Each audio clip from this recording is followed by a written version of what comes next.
Hi guys, and today I'm gonna share with you the recipe of my favorite soup, cheese soup.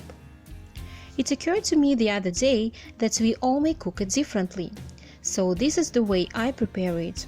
For the dish we need any spices that go with soup, 1 onion, also we need some potatoes, and of course, cheese.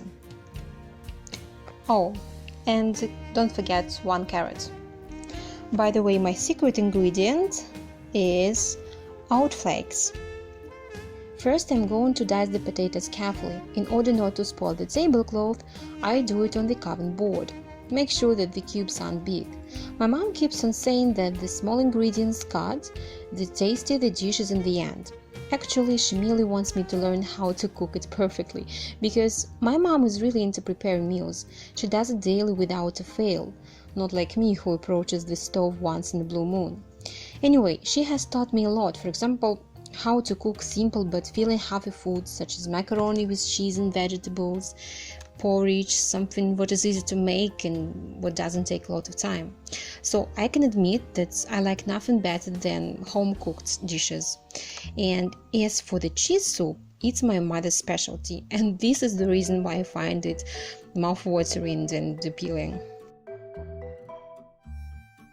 Okay, now we switch on the stove, take the pot with water on the large ring and just add the diced potatoes. For the soup to have rich flavor, I add the fried mixture of carrots and onions. And I tell you what, any dish accompanied with them tastes even better. I'm not a huge fan of onions at all, but a dish with them is different. I love such food to death. So I'm not going to beat around the bush anymore. First of all, you need to wash properly and peel a middle-sized carrot, then grate it. You may use a food processor with the necessary attachment, or in my case, I use a grate because I haven't got such an appliance yet. And now the worst part of it. I can't bear cutting onions. It is really hard to keep your eyes open when they are filled with tears. Well, before you need to peel the onions and chop them. And while you're cutting, don't forget about the pot, otherwise the water may boil over.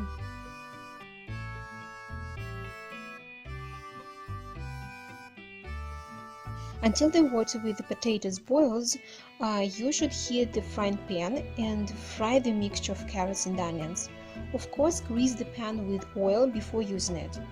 And only when it is hot enough, add the onions first. Usually, I fry on the both sides until I notice golden crust. And this is it, the high time for the carrots. I'm mixing them up together. And by the way, sometimes I add a bit of garlic as well, but it's up to you. Meanwhile, the water with the potatoes is boiling, so I think we may start preparing the secret ingredient. Now I'm putting on the hot pan with oil a handful of oat flakes and fry it until they get crunchy. Then add them to the soup and stir the mixture. After that, we take the cheese and get rid of the plastic wrapping. We need to grate it. Again, I do it by hand. When I was choosing what kind of cheese to buy, I decided on the mushrooms flavor because I don't know, I live on them. I mean on mushrooms, of course.